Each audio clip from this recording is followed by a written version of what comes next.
법학자와 심리학자가 만났다. 안녕하세요. 안녕하세요. 내고싶어입니다. 오늘은 지난번에 예고해드린 대로 정치 성향에 대해서 이야기를 해보려고 합니다. 정치 성향 하면은 무슨 생각 드세요? 정치라고 하면 이제 국회. 그치, 이제, 그쵸. 정치인. 대통령. 음. 다행히 저는 그런 거에 별로 관심이 없습니다. 오늘 정치 성향이라는 제목을 듣고 정치에 관심 있는 분들이 들어와서 보실 수 있겠다는 생각이 들었어요. 그런데 그거보다는 내가 어떤 정치 성향을 갖고 있느냐 그거에 따라서 여러분들이 좋아하는 그림, 여행지, 그리고 물건을 살 때도 영향을 미치거든요. 그러면 여기서 지금 말씀하시는 정치 성향이 제가 생각하고 있는 진보 정당이다, 보수 정당이다, 그거랑은 상관이 없는 건가요? 결국에는 어떠한 가치를 더 선호하냐, 더 우위에 두냐 이런 문제거든요. 그러니까 결국에는 마지막에 가서 어떠한 정당을 선호하느냐까지 가는 거예요. 그런데 여러 가지 정치 연구들을 보면 한국은 아주 칼같이 나뉘지는 않습니다. 하긴 그렇죠. 네. 그래서 저희가 오늘 이야기 드릴 정치 성향에 대해서는 미국 연구들이 대부분 주를 이룹니다. 그럼 진짜 정치 성향과 사랑이 관련이 있을까요? 저는 상관이 있는 것 같아요. 왜냐면은 제가 국회에서 일을 할 때 사귀던 남자친구랑 제가 담당을 하고 있던, 제가 밀고 있던 정책에 대해서 그 친구가 되게 반대를 심하게 했어요. 그래서 그걸 계기로 우리 둘이 정말 생각이 다르구나, 세상을 보는 관점이 다르구나 라고 생각을 해서 그걸 계기로 헤어졌거든요. 정치가 좀 관련이 되는 것 같아요. 사람 사귀는 데 있어서도. 그러면 진보랑 보수는 어떻게 다른 거예요? 제가 이야기를 하나 들려드릴게요. 여러분들이 동그란 마을에 살고 있어요. 근데 그 주변은 전부 다 깊은 숲으로 뒤덮여 있는 거예요. 그리고 어느 순간부터 마을 사람들이 하나둘씩 없어지기 시작해요. 살인을 당한 거죠. 그런데 보니까 숲에서 나온 어떤 게 그 마을 사람들을 데려가서 살인을 저지른 것 같아요. 자, 문제가 발생했죠. 그럼 문제를 어떤 식으로 풀 것인가, 이게 정치적 성향과 생각보다 많이 맞닿아 있거든요. 첫 번째, 숲의 파수꾼을 파견해서 그게 뭔지 확인하고 그리고 다 정리를 하고 들어온다. 두 번째, 마을의 주변으로 큰 성곽을 쌓아서 이 무언지 모르는 이 괴물이 들어오지 못하도록 만든다. 둘 중에 어떤 게 나은 결정인 것 같으세요? 전 1번. 설령 파수꾼이 죽을 수도 있겠죠. 그렇지만 네, 저는 바깥으로 나가서 확인해보는 걸 택할 것 같습니다. 가인쌤은 정치 성향 중에 어떤 게 나오셨죠? 테스트 하셨을 때? 진보. 나오긴 했어요. 진보. 이게 딱 진보의 성향입니다. 진보는 새로운 방법을 탐구해요. 그래서 안정적인 방법보다는 어느 정도 로스가 있어도 조금 더 창의적인 방법을 선호합니다. 그래서 연인 관계에 있어서 진보와 보수가 가장 첨예하게 갈등할 거라고 제가 생각되는 부분은 문제 해결 방법이에요. 연인들이 싸움이 나잖아요. 이 해결 방안에 대해서 둘이 서로 생각이 다르면 둘 다 같은 목적을 가지더라도 서로 다른 방법을 자꾸 선택하는 거예요. 그래서 서로 계속 갈등이 해결되지 않을 수도 있죠.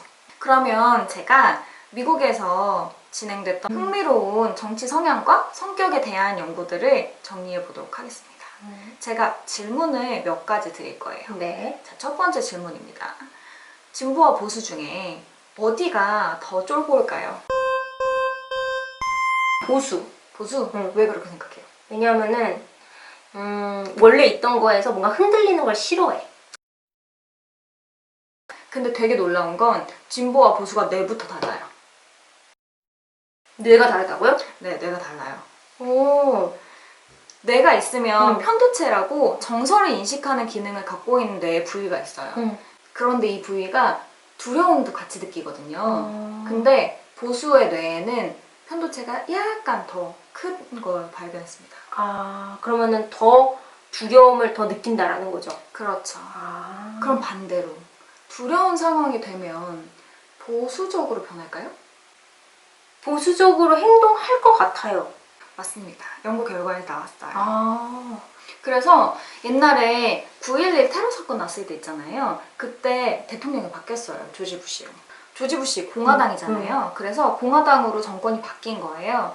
다만 이것뿐이 아니고 군비를 늘리는 정책에 더 많은 사람들이 찬성을 했어요. 군비를 늘리는 정책은 대표적인 보수적 정책이거든요. 두 번째 질문. 문제를 해결할 때 진보와 보수 중에 어떤 사람이 좀 더 절차적으로 문제를 해결하려고 할까요? 보수. 실험 결과가 하나 있는데요.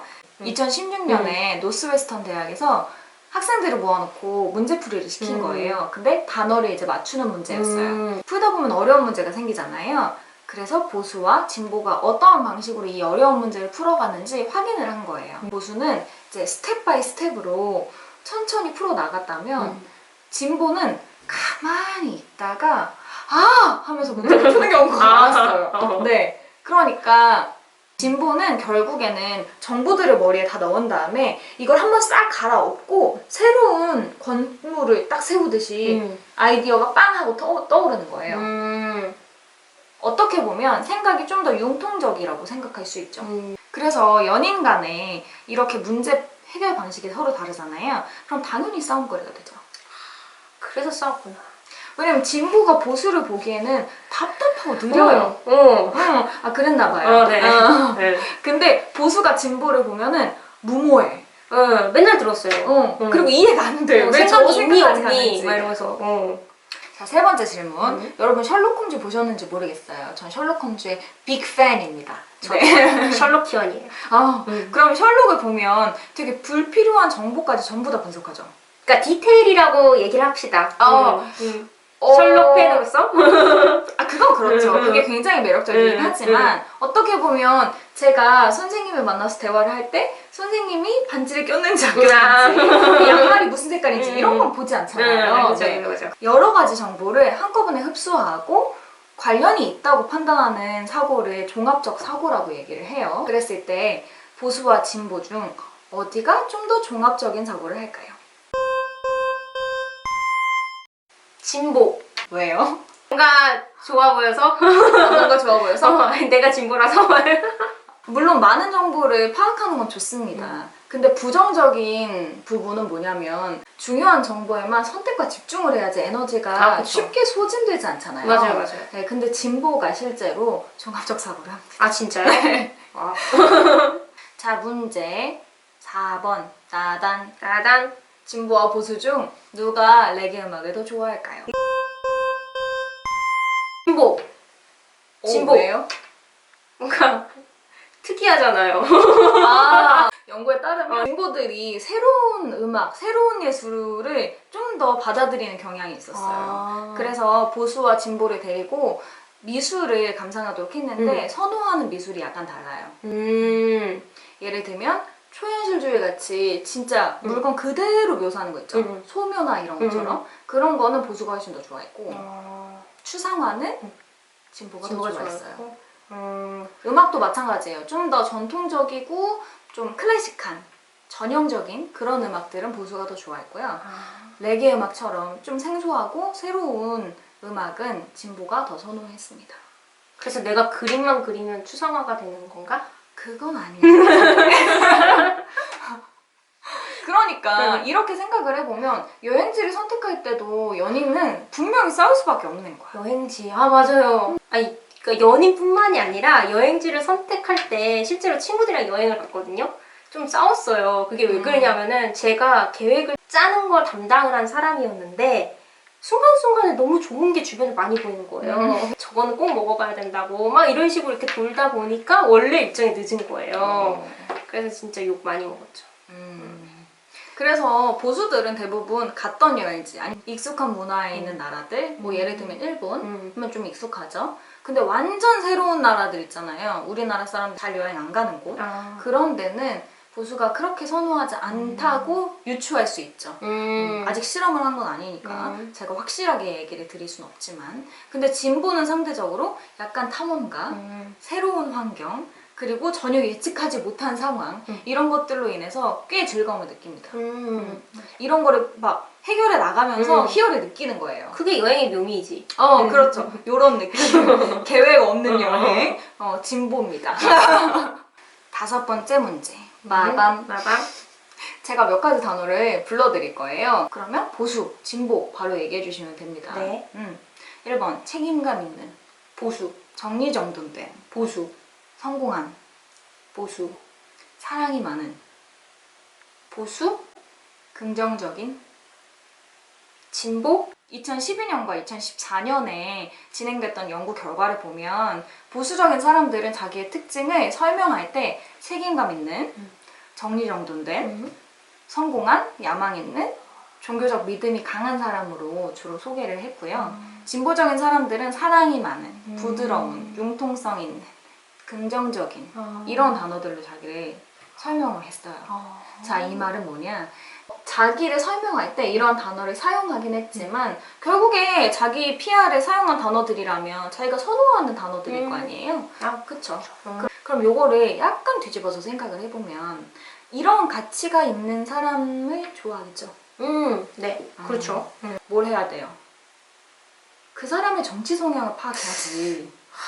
네. 그 그렇죠. 사람의 정치 성향을 파악한 다음에 그 사람이 원하는 모습을 좀 보여주는 거야.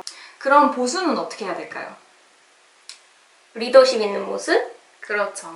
리더십 있는 모습, 야망 있는 모습. 그런데 진보와 보수는 이렇게 생각하는 것도 좋아하는 것도 다르지만 사람이 매우 극단적으로 진보이거나 뭐 저는 제 예외지만 극단적으로 보수인 사람은 별로 없어요. 특히 한국에는 정말 별로 없습니다.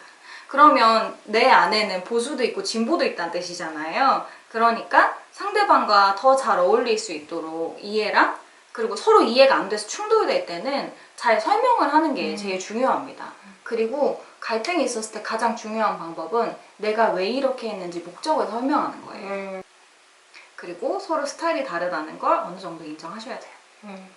오늘 컨텐츠로 나의 연인과 1cm라도 가까워졌다면 아니면 조금이라도 이해심이 넓어졌다면 구독과 좋아요, 댓글과 알림 설정. DM 많이 보내주세요. 안녕.